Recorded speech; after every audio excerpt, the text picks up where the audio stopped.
Hello everybody, my name is koutnyy and today let's speak about chess and games, and I will show maybe 3 or 4 the most important chess principles for every endgame, and maybe this video will improve your chess game. So feel free and let's watch this video. I believe you will enjoy it. So the first position, of course, we are in the endgame, and everything what I will show you in next few seconds will be working here.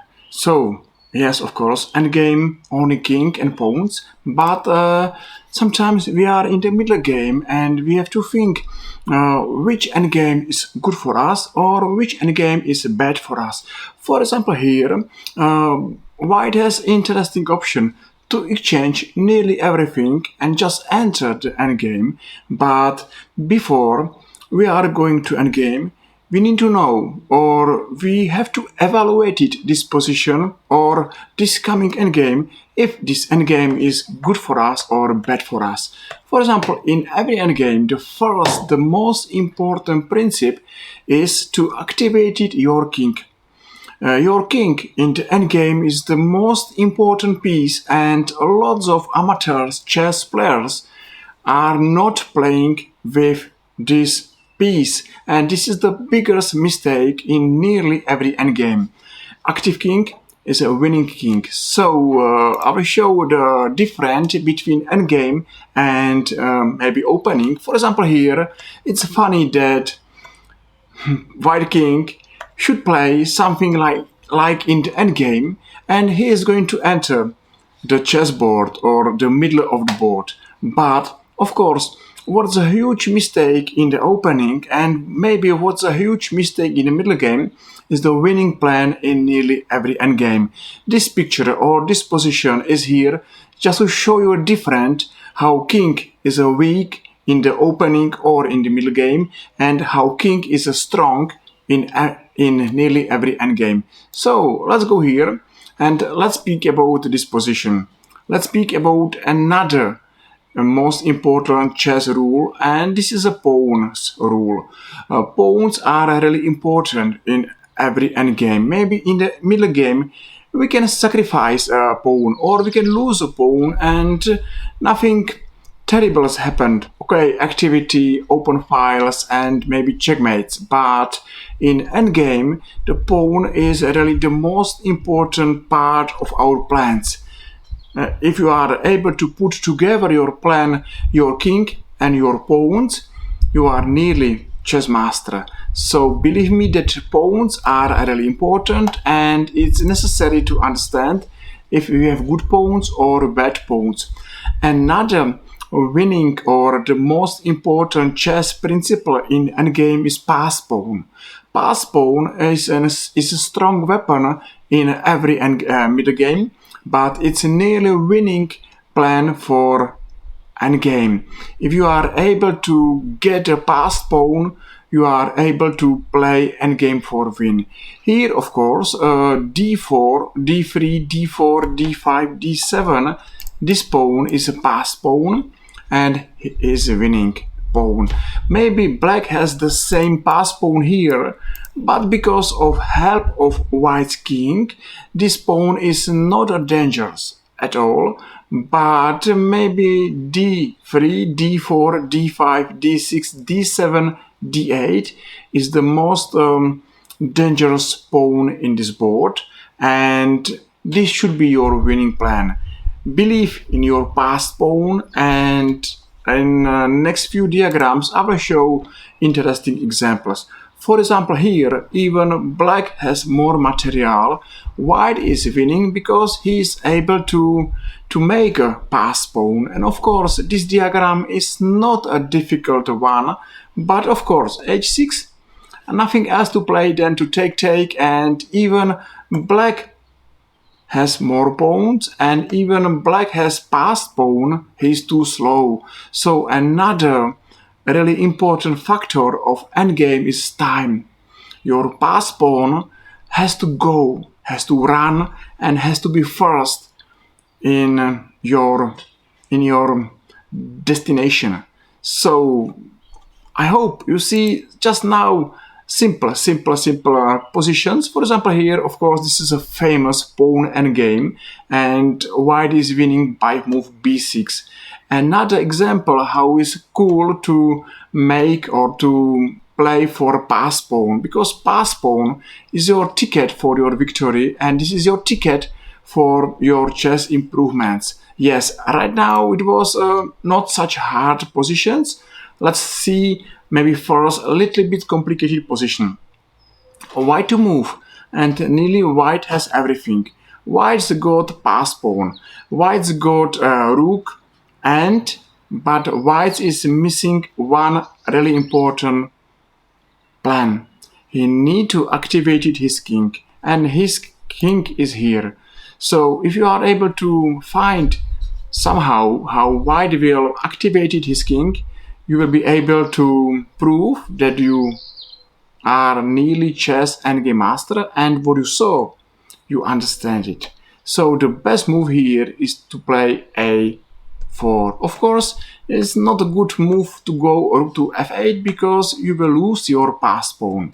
So the most important part of a chess game is to play with your king, and by move a4, white is doing the right plan or the winning plan because he is playing with his king.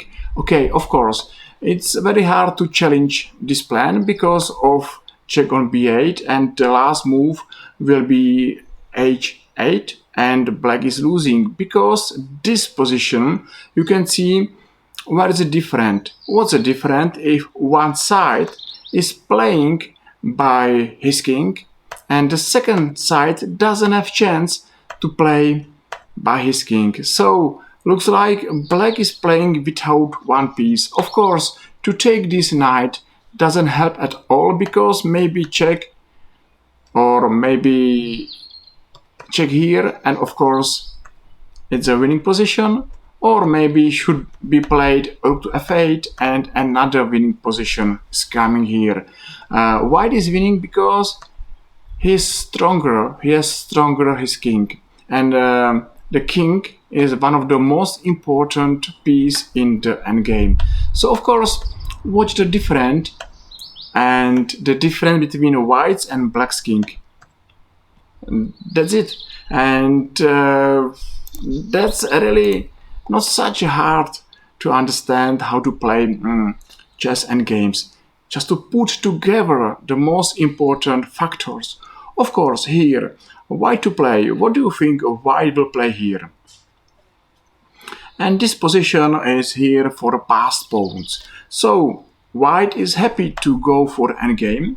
Yes, of course, just to take here, it's not a good idea because of fork on e4. So if white is taking here, black is taking knight, white is taking on f7, is taking back the rook. Maybe you think that white's double pawns on c2 and c3 are weak, but the most important factor here is the chance to have pass pawn. So 2 against 1 mean pass pawn, and watch this position, how this plan is working. Nearly in every endgame, if you are able to build a pass pawn, you are able to play for win. And of course, sooner or later, black doesn't have moves and he's losing all his pawns and he's losing his game. As I told you, the pawns are really strong or are really important in our endgames, and altogether, this is like in school, 1 + 1 is 2. So activated king, pass pawn, pawns, and you are strong in chess. But that's not only about pawns and kings. Of course, we have to speak about our minor or major pieces.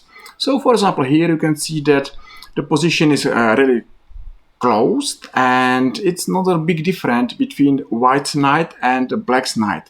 So say that maybe it's draw, but I will show another examples and you will see a difference. Now watch a difference between pieces. White's bishop is much more stronger than black's bishop. Why? Because Black's got all his pawns on the light squares, and unfortunately for him, he has a light squares bishop. So he has a bad piece, and it will be for him too difficult to attack something, because everything what's important for white is on dark squares. Dark squares and light squares, that means that black doesn't have chance to attack white's pawns, and he need to defend his pawns because they will be soon or later under attack. So this position is bad for black because he got a bad piece. And this is our last advice. Think about your pieces and think about your pawns, and just put together all these informations, and then you will see if you are playing for win or for draw, or if you have bad position. For example, here as well, black's dark squares bishop, black's pawns are on the dark squares. That's mean a problem for black. A4, and white need to do only to place his pawns on the light squares, and then to start attack to black's dark squares pawns. Okay, let's see another example. Knight and bishop. Bishop is stronger over knight if we have chance to play on the left side or on the right side of the chessboard. So because bishop is strong, is faster in open position, he is stronger than knight because he should cover lots of squares and he should be fast from the left side to right side. And because knight is not such a fast piece, he has a problem to challenge white's bishop in open position. So this position favored white, but maybe if I'm going to take away 2 pawns from the left side, black should be okay, because now knight is okay because black is playing against white only on the right side of the chessboard, and here this knight should be absolutely okay. So I think we are at the end of this video. I hope you enjoyed. I hope I showed you something not new but maybe interesting or helpful, and you enjoyed. You saw how to play endgames, and maybe you have the basic ideas how to play endgame, which endgames are good for you, which endgames are not good for you, and maybe you will think about endgames in every your chess game. I hope so, that I'm right. So one more time, thank you very much for your follows, likes and comments, and I hope I will see you soon in our another YouTube chess video. So that's all for now. Thank you and see you soon. Bye bye.